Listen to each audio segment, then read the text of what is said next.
sejak tanggal 19 sampai dengan 26 Juli yang kemarin terkait dengan situasi Kamtipmas.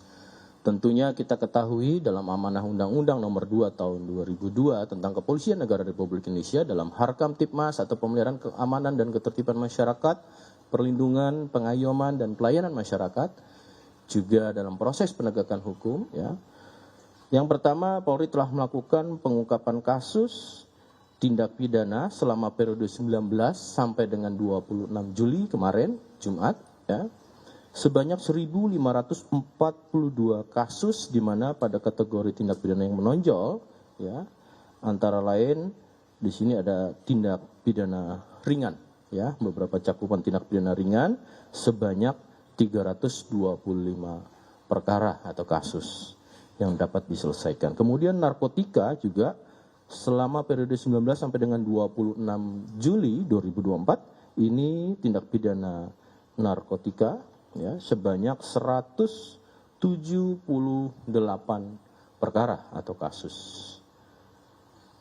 Terkait dengan kasus perjudian, ya, tindak pidana perjudian, ini juga baik online maupun konvensional, ini beberapa sebanyak diselesaikan, ya, yaitu 17 perkara atau kasus. Sedangkan tindak pidana perdagangan orang, kita ketahui minggu yang lalu, ya, Barreskrim Polri juga salah satunya sudah mengungkap. Ini ada 4 kasus dengan Mabes Polri dan seluruh jajaran.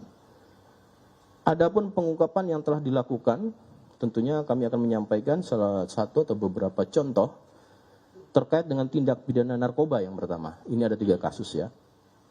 Dengan total 4 tersangka telah diamankan dan total barang bukti berupa sabu sebanyak 713 kg, kemudian ekstasi sebanyak 144.906 butir, sedangkan jenis pada narkoba ganja ini sebanyak 100 kg selama periode tadi kami sampaikan.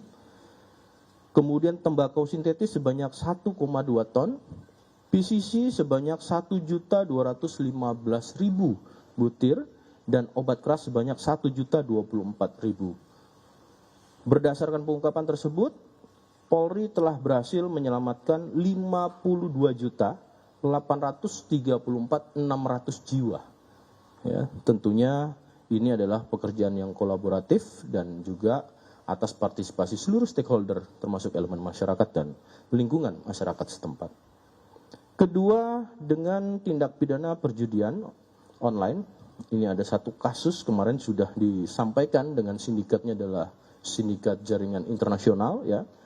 Pengungkapan kasus tindak pidana perjudian online dan pornografi, sindikat jaringan Taiwan, dengan total 8 orang tersangka yang telah diamankan, yang mana perputaran uang pada sindikat judi internasional tersebut mencapai 500 miliar rupiah dalam kurun waktu 3 bulan.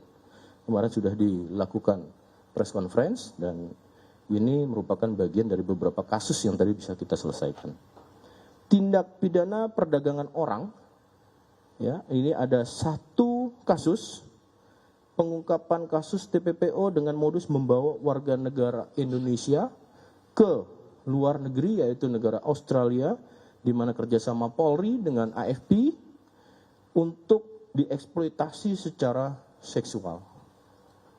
Dengan total 2 orang tersangka yang telah diamankan, adapun jumlah warga negara Indonesia yang telah direkrut oleh pelaku dan diberangkatkan untuk dipekerjakan sebagai pekerja seks komersial atau PSK di Australia kurang lebih sebanyak 50 orang dan tersangka mendapatkan keuntungan sekitar 500 juta rupiah. Kemarin juga sudah disampaikan, ini beberapa kasus menonjol yang perlu kami sampaikan. Yang keempat adalah ungkap kasus yang menjadi perhatian publik atau masyarakat. Ada 3 kasus dengan total 15 tersangka yang telah diamankan, terdiri dari, ya, yaitu ke-1 pengungkapan kasus tindak pidana fidusia dan atau penipuan dan atau penggelapan dan atau penadahan kendaraan bermotor jaringan internasional dengan 7 tersangka. Kemarin teman-teman juga sudah mengetahui, ya, yang mana tindak pidana tersebut dilakukan di 6 TKP, ya, yaitu diantaranya ada di Provinsi DKI Jakarta, Jawa Barat, dan Jawa Tengah. Kemudian juga ada 5 negara, ya, 5 negara yang kemudian kendaraan-kendaraan tersebut ini diekspor ke Vietnam, ke Rusia, ke Hong Kong, ke Taiwan, dan Nigeria. Adapun dampak kerugian ekonomi, ya, ini tentu dalam fidusia dan juga pendapatan negara, ya. Dalam kasus ini berjumlah 876 miliar 238 juta 400 ribu rupiah. Ini kasus yang fidusia. Kemudian setelah itu pengungkapan kasus online scam jaringan internasional dengan 4 tersangka. Total korban di Indonesia mencapai 823 korban dengan total kerugian mencapai sekitar 59 miliar. Ya. Juga melakukan online scam di 3 negara lainnya, yaitu seperti Thailand, India, dan China.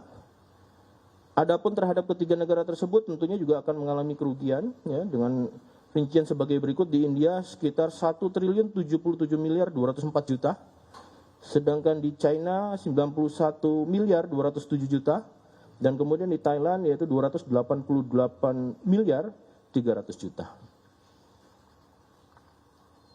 Kemudian juga saat ini, kemarin juga kita telah menyampaikan adanya press conference pengungkapan kasus eksploitasi seksual anak secara online melalui media sosial X dan Telegram, yaitu 4 tersangka yang sudah disampaikan dan ditangani oleh Direktorat Siber Barreskrim Polri. Itu rekan-rekan mungkin hari ini yang bisa kami sampaikan, dan tentunya ini bisa menjadi informasi kepada masyarakat.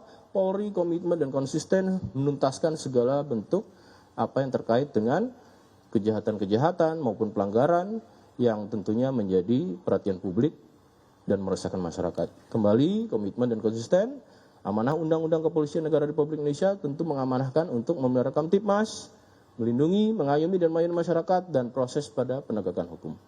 Itu rekan-rekan yang bisa kami sampaikan.